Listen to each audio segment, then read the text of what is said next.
ಚಪ್ಪರದವರೇ ಕಾಯಿ ಸಜ್ಜಿಗೆ ಸ್ವಲ್ಪ ಮಾಡುತ್ತೀಯಾ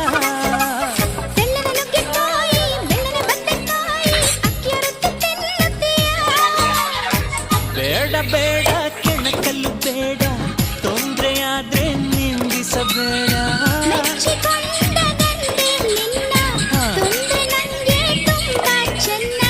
ನಿನ್ನ ಪ್ರೀತಿಯ ಮಾತೆ ಚೆನ್ನ ಮಲ್ನಾಡಡಿಕೆ ಮೈಸೂರು ವೀಳ್ಯದೆಲೆ ಬೆರೆತರೆ ಕೆನ್ನ